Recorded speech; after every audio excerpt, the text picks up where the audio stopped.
Welcome to the CISSP Cyber Training Podcast, where we provide you the training and tools you need to pass the CISSP exam the first time. Hi, my name is Sean Gerber, and I'm your host for this action-packed, informative podcast. Join me each week as I provide the information you need to pass the CISSP exam and grow your cybersecurity knowledge. All right, let's get started. Hey, all, Sean Gerber with CISSP Cyber Training, and hope you all are having a wonderfully blessed day today. Today is an amazing day. We're going to be talking about some awesome stuff as it relates to the CISSP Domain 7.3. So, we're marching down the CISSP training path and trying to get the overall plan is to get you as much knowledge as you can to help you pass the CISSP exam. I keep getting tons of emails from folks that have passed the CISSP, and they're very excited about that, and they do enjoy the podcast and the overall training. So I guess that's a little bit of self-promotion, but bottom line is I'm doing this for two reasons. One is so that you pass the CISSP exam, because I failed at it, and we want to make sure that it gives people an opportunity that may not have some of the expertise and knowledge to be able to, or at least have maybe not all of the knowledge you need to pass the CISSP, to give you that point, that thing that you need to get you across the finish line. And the second thing is we want to promote the site and offer up our services for a price that can then fund our adoption our nonprofit for adoptive families. So the overall goal is I want to use this money, that any money that's gathered from the CISSP Cyber Training plan, is all of that money goes to fund the nonprofit that my wife and I have set up for adoptive families. So again, you got to give back. You got to provide stuff for other people, because in reality, that's all what we're here for. So real quickly, before we get started in today's plan, we're going to get into an article I saw on Computer World, and it talks about how many jobs are available in technology in the United States. Now, the interesting part of this, I've had some individuals reach out to me that have been laid off in security, not security is not the word, in IT world, and they are trying to pivot themselves into the security space so that they are better positioned for the event of a potential downturn when it comes to IT professionals. Now, if you look at this article from Computer World, it talks about that there are right now more than 7,500 new workers in IT basically this past month. So that's a lot, right? So that's the month of June, and industry added about 7,500 new U.S. workers, more than any month this year. So it looks like it's growing. I would say that's probably going to be some pivoting, and where that means is that as folks move into new sectors of the IT space, there's going to be new jobs created, but I do feel there will be jobs that are going to be destroyed or repositioned. And so if you are a person that's working in the IT space and you want to have some more experience, obviously cybersecurity is a big factor. If you have some of that and you can gain some of that knowledge, that would be valuable. But one thing that I thought was interesting in this overall article, they talked about a lot of more certifications that are happening, and therefore there's also some other key parts that I thought was interesting as it relates to college degrees. And when we're talking about overall employment, and you guys can check it all out and look at the different details around it. But they said the greatest uptick has been in software developers. Obviously, I can see that happening as we are becoming more and more dependent upon the software development space and those individuals. You can see that will have a significant growth in that area. But one thing that I've seen it coming by myself over the past few years, including when I was hiring individuals, is that we removed this requirement of having a 4-year college degree requirement. So if you're a college person, you might be going, well, why am I getting my college degree? I feel that if you have a degree in IT, that's valuable. I think that still having a degree is in many cases allows you to check that box to get in the door for an opportunity. However, I do believe and strongly believe that this is not a requirement. Having a 4-year college degree is not a requirement in IT. It gives you some experience, some say in some knowledge base, but when it comes to the overall making you a better fit for a role within a company, the 4-year degree isn't necessarily what is required, in my humble opinion. And again, that's just my opinion. After teaching in college for a couple of years and then hiring people from colleges and now being a contractor working for other companies, I don't see it as a requirement. I do see it as a nice to have. Now, CompTIA, they had been the ones that helped get some of the numbers as around this article. And CompTIA, if you're not aware, is one of the main certification companies out there. I've gotten many of my certifications through CompTIA as well. But they talked about network support specialists, IT support specialists, system admins, network architects, and data administrators. So all of those are the different kinds of growth opportunities they saw in the month of June. Bottom line is, if you are getting into cybersecurity, I would highly recommend that you strive to be into the architecture space, and I'd also strive very strongly to understand networking. After dealing with employees, that is not a well-known topic. Networking isn't. And I will point to myself in some respects. I understand networking, but I don't have the same level of knowledge that I probably need to have related to the networking environment. So grow your knowledge in that space. It can be extremely valuable, especially as people move and migrate into the cloud. Okay, so that was the main thing I want to talk about this article as it relates to the college degrees. Talk about jobs are increasing in the United States in the IT space, but they're becoming very specialized in databases. I see more in cloud and then also in software development. Those are some of the key parts that came out of this article. So let's go ahead and let's roll into what we're going to talk about today. Okay, so this is under domain 7.3. And we're going to be getting into performing configuration management. Now, this is taken out of the CISSP ISC Squared book that they have, and that's the Certified Information Systems Security Professional Official Study Guide.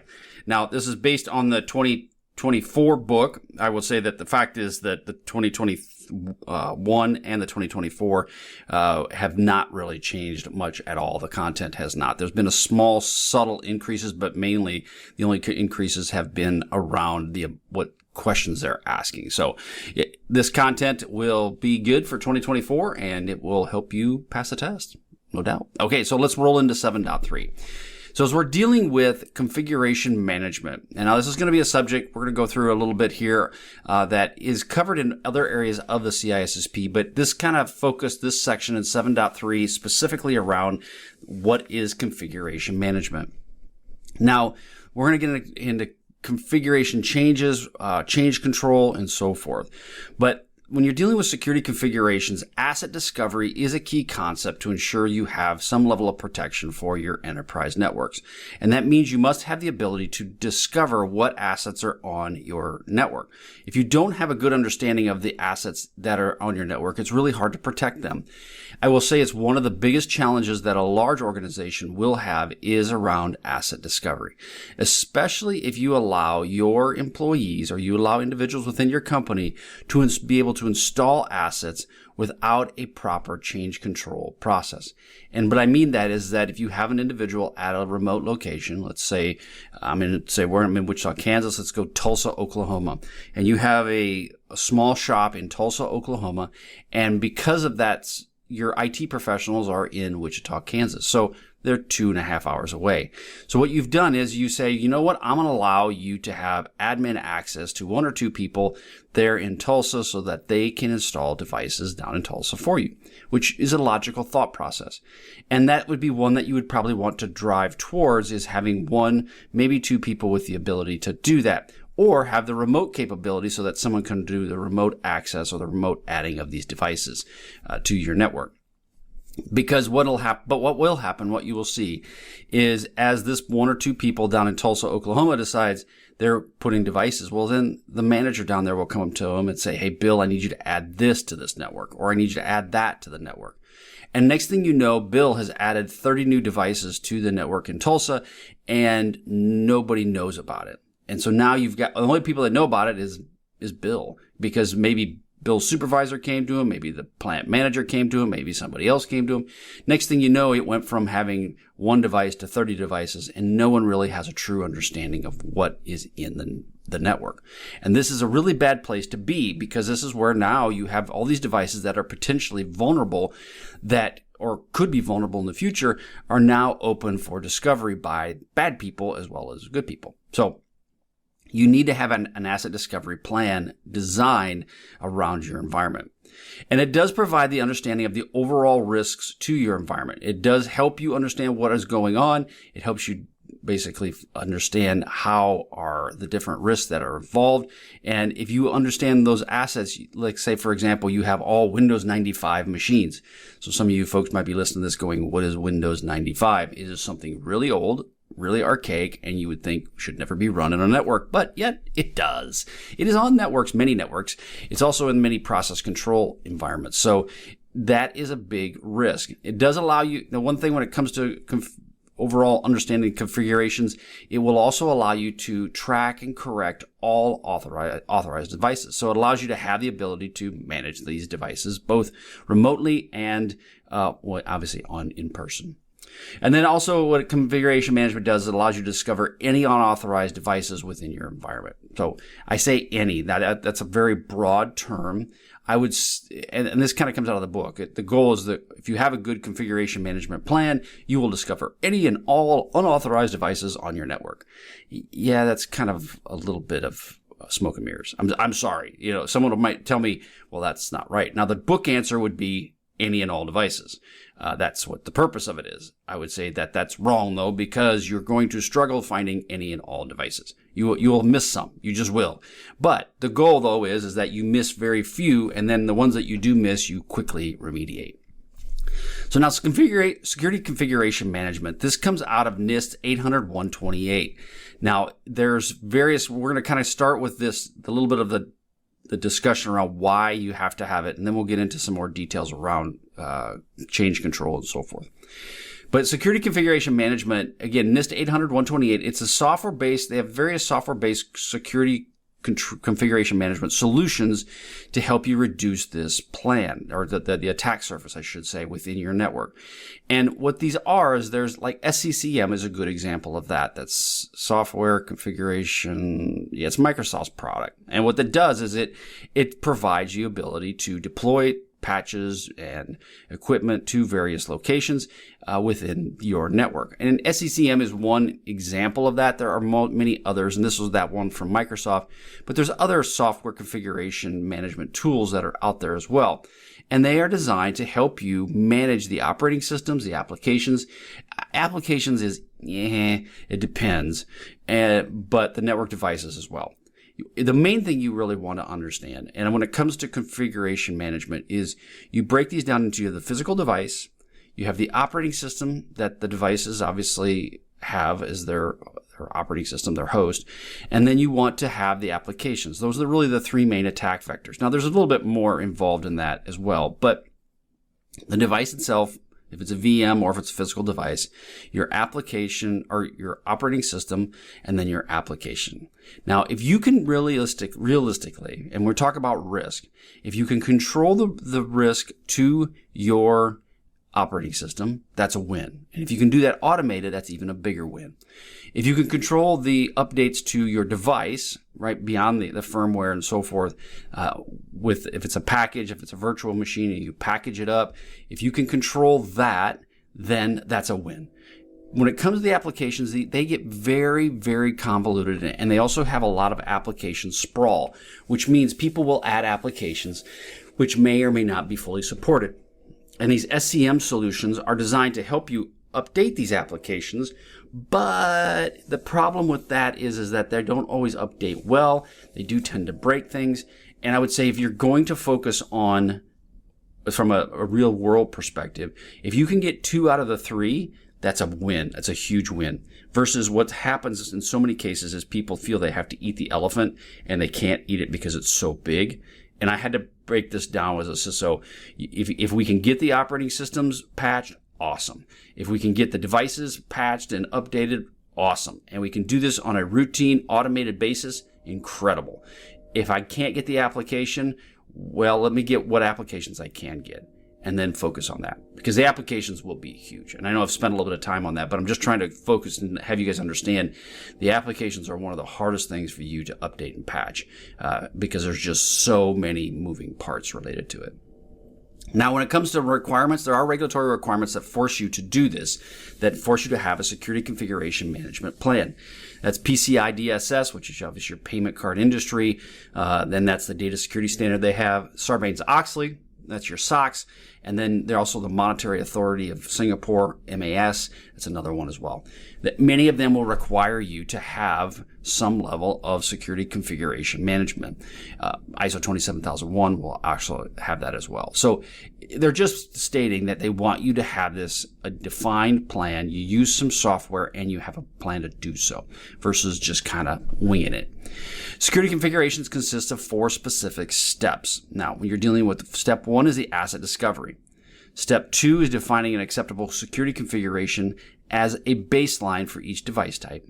Step 3 is to ensure the security baselines meet your internal security policies. Obviously, you want them to meet what you have already in place, or maybe make a change to your internal security policy. And then manage devices based on a predefined frequency based on the specific policy itself. So again, you want to update these once every quarter, once a month, once every 6 months, once a year. You have to have that defined based on the policy you have.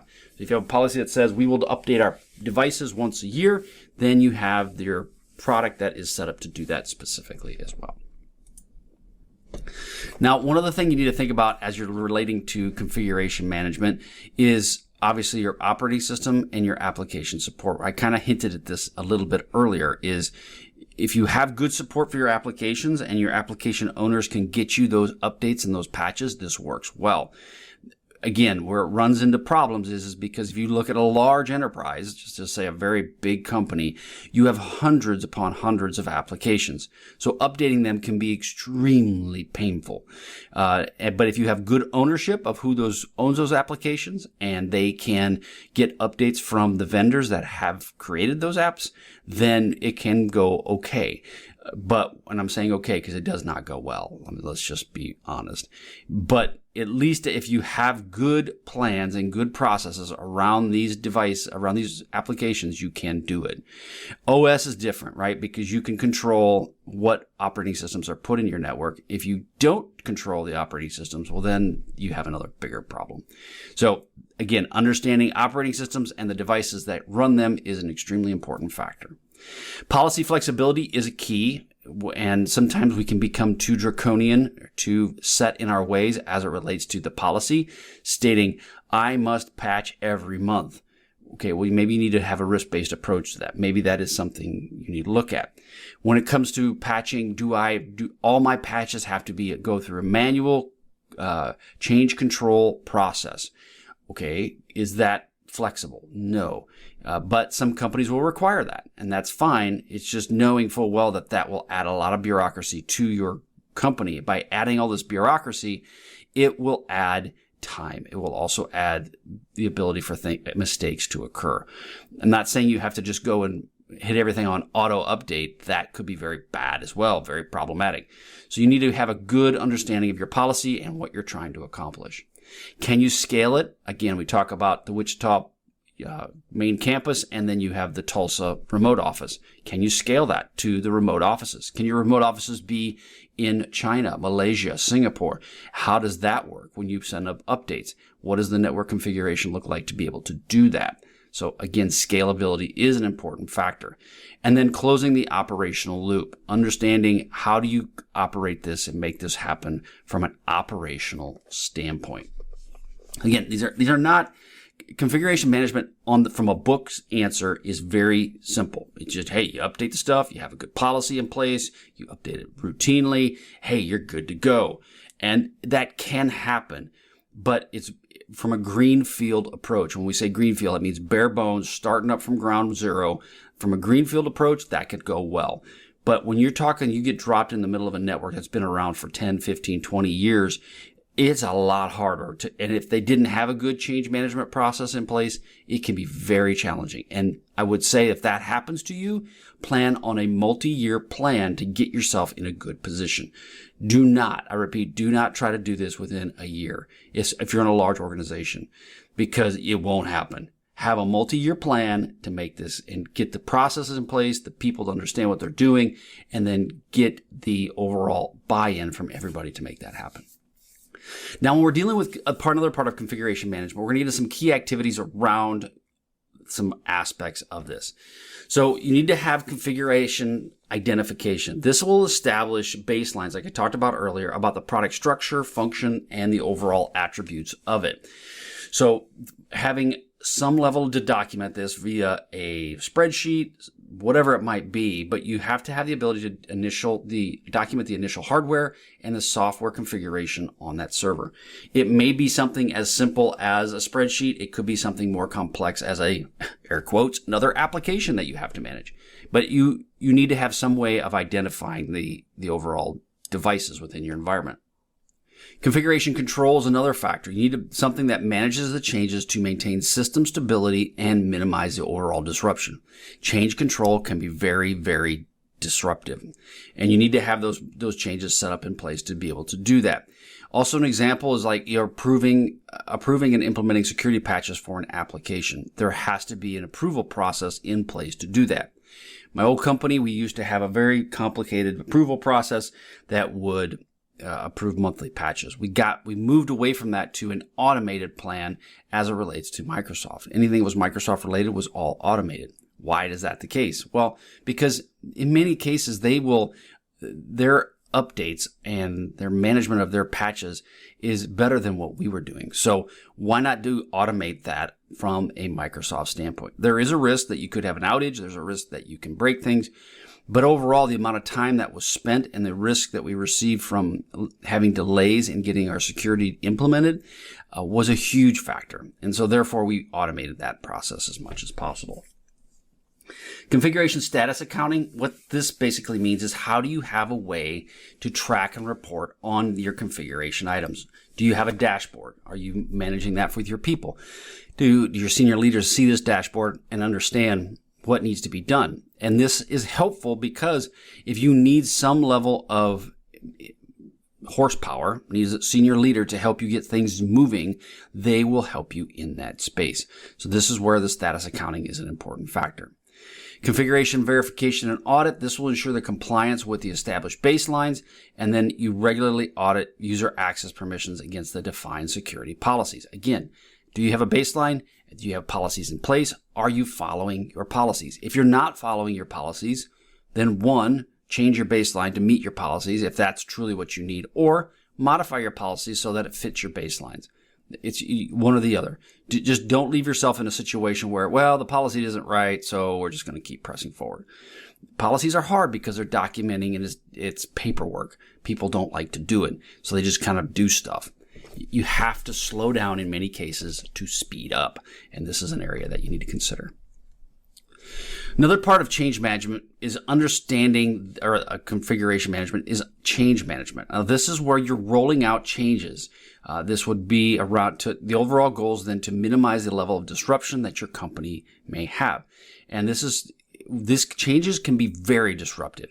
So it's important that you have a really good plan in place to maintain your changes. If you are you're airdropped into a new organization, and one of the first things you need to understand is the change control process, the change management process that they have in place. This may be a change control board. It could be along with emergency change advisory boards. It could be they have a process. It could be one person that is the change control person. It could be a group of people that are doing that. But you need to truly understand, if I want to implement changes within my environment, how do I do that? If you don't have this within your network that you work at or your business that you work at, you need to try to implement something like it. Depending on the size of your company, it may be a very small process. Maybe once a month we do this, and you have the IT director and you have maybe a couple people from each areas, and we go, hey, we're going to be deploying these changes. We need to communicate with people what's happening, and that way they know what's going on. It could be a very simple process. It could be very complex and laborious. I work at a company right now that is very complex and laborious, but that's okay. That's what they do. That's what works for them. And that's fine. They have figured out based on what they need to make sure that it is the change control process meets their specific needs and their regulatory requirements. So Again, you just have to determine what is going to be best for your organization. But this board, this change control board, they will authorize changes, maintain the documentation, and they will ensure that it's done in a proper way. They will review and approve any major software upgrades and changes to your organization, and that's where this board is for. You have your emergency change advisory board, and this can come by different names, like there's an emergency change board, emergency change advisory board. You could name it any different way you want to, but is there a group of people that will handle any urgent changes that need to occur? And your organization may need those. If something happens and you have a patch that occurred and you have to roll back a patch, it may go to the emergency change board to go, we got to roll this back now because things are broken. So they'll handle all urgent changes that occur. They approve from emergency patches to fix a critical vulnerability to rolling back potential changes that may happen within your organization. So it just depends on what you're trying to accomplish there, but you will see it. Especially if a security event or incident would occur, this emergency change management plan, you need to have that developed. And then change request process. How do you initiate a change within your organization? What is the process to do that? Is it an email that you send to Bill? Is it a ticketing system that you may have within ServiceNow or another type of ticketing system that's there? It could be a spreadsheet and you put it in a spreadsheet. But you need to have some sort of change request process. Automating it is the best way you can do this because it can get very complex and very convoluted. I would also define what is needing a change.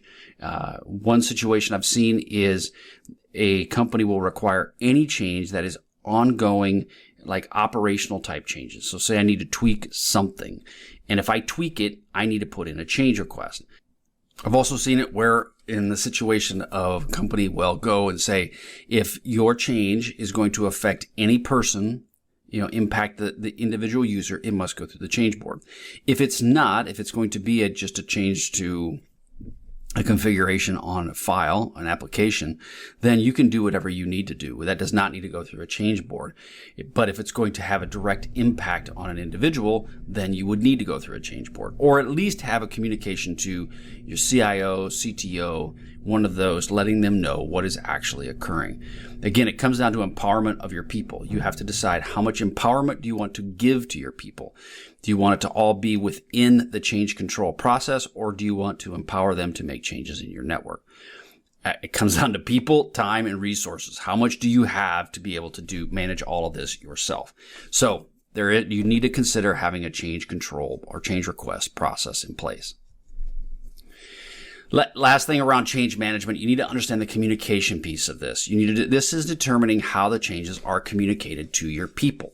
Now, this can be done in a couple different ways. It can be sent through a post on SharePoint. It could be sent through email. It could be a DM that's sent to all your individuals. You need to determine how are these changes communicated and who are they communicated to. One thing I did forget to mention when you're dealing with changes, you may want to consider a canary group. And what I mean by that is there a group of people that can test your change prior to it being rolled out to the overall populace, so that they may be individuals or a bunch of IT savvy folks that are willing to accept a change on their computers prior to it being rolled out. And the purpose is that if there's anything blows up, it blows up on a small subset of people versus everyone. So you may want to consider having a canary group or a test group within your organization before you roll out massive changes to your company. Sorry, I just thought of that. And then the other thing around communication, though, is that you need to determine how it's communicated and then how are you going to notify the users on any upcoming system maintenance that may be occurring. Again, it can be as simple as sending out emails. But in most cases, if you're going to be doing something that's broad brush to the organization, especially if it's extremely disruptive, you may use multiple communication channels. You may use email along with posting on a SharePoint or internal website of what's actually going to be happening with the change. And you also may tell your service desk or your client support people, whoever's taking phone calls for service requests, that a change is occurring. Because people will call in and they didn't get the memo, they didn't see it on the website, they didn't pay attention. You're just going to have to think about multiple ways for this change control process to be articulated and sent to individuals within your company. Now, as it relates to training, you need to develop a training plan for configuration and change management. And it's important that you have this in place, one, to train new people that are coming on how the change management process works, as well as and that includes employees as well as IT professionals as well. It's especially easy or helpful when you're dealing with helping your IT staff. I will tell you that I've run into more situations than I can count of being dropped into an organization and then trying to figure out the change management process just to find out that I've wasted a bunch of time not doing the process the way it should have been done, or just doing a process that really was not required. So having a way to train your IT staff on the change control process can be extremely valuable. It will help you with reducing any waste you may have within your company. But again, you must have some sort of level of training. So as you guys if you're paying attention to the CISSP Cyber Training, the goal of this is to, one, I'm giving you the details you need to help you pass the CISSP, but also giving you that real world experience as you go into working at a new company, some things for you to keep in mind. It's the hacks of the IT cybersecurity world. So again, training is an important factor, because if you can have and this training can be very, very simple. Do not overcomplicate it. I've done that myself, and I've seen it done time and time again. People will overcomplicate the training piece of this. It could be as simple as, this is what you do. You submit the ticket to XYZ, and then you let Billy Bob know. It could be that simple, right? But just know that Billy Bob will leave the company at some point, so you got to have plans to deal with the loss of Billy Bob. All right, if you're watching this from Singapore or China, you're probably going, I don't know who Billy Bob is. That's okay. None of us do either. He's just this fictitious person who is always involved in IT. Okay, that is all I have as it relates to configuration management. Again, this is domain 7.3, and this is configuration management for the ISC squared study guide based on that, and this is for getting your CISSP certification. Head on over to CISSPcybertraining.com. Again, head on over there. I've had a lot of great success. Now, it's not me, but people have had a lot of great success with my training programs. And I also recommend you utilize other resources out there, because people learn differently, but they've been very successful with my program. You can go out there, and I have my base level program. It's offered to you you pay what you wish. Okay. I will have a baseline that I'm going to be setting, but right now it's pay as you wish. And the goal is that all of the funds, everything that comes in through CISSP Cyber Training, is going into our nonprofit to help adoptive families. I have 4 adopted children. I have 7 children total. My children come from China and Uganda, and I am adamant supporter of adoptions for people around the world. And we want to be a supporter of that. And I know it's extremely expensive to do so. And so therefore, we feel that any funds that come out of CISSP Cyber Training need to go directly into helping adoptive families. Again, it's all for that. So any purchase you make on CISSP Cyber Training goes 100% to this foundation. It does not come to me any longer. Okay. Basically, it comes right down to it is we realize that we've been called to do something like this, and so therefore that's where all the funds will go, and therefore that's what we're going to do. So if you have any questions at all, feel free to reach out to me. You can reach out to me at CISSP Cyber Training, contact at CISSPcybertraining.com. I'm happy to answer your questions if you have some, but know full well that this program, the CISSP Cyber Training program, if you put it to place, you put the blueprint in place, and you take the time that you need to take, 3, 4, 6 months to do it, you will pass the CISSP. Okay. I really, truly, if you follow the program and do what the program says, and you follow to the letter, and you focus on what it says, you will pass the CISSP exam. The problem is when people don't pay attention and they start feeling like they can short circuit the situation, you may get lucky. But I will tell you that I failed it the first time because I thought I knew the content. I did not know the content. And I thought that by just studying enough questions, I can pass the test and I can at least get through it. That will not work on the CISSP. You have to know the content to be able to pass it. So go out to CISSP Cyber Training, check it out. Again, all proceeds at CISSP Cyber Training go to nonprofit for adoptive families. Okay. Have a wonderful, wonderful day, and we will catch you on the flip side. See ya. Hey, thanks again for listening today. It's been my pleasure to prep you for the CISSP exam. Are you interested, though, in some free CISSP exam questions? Head on over to freeCISSPquestions.com and sign up to join my email list, and you'll receive access for 60 free CISSP questions each and every month for the next 6 months. That's a total of 360 questions just for signing up with CISSP Cyber Training.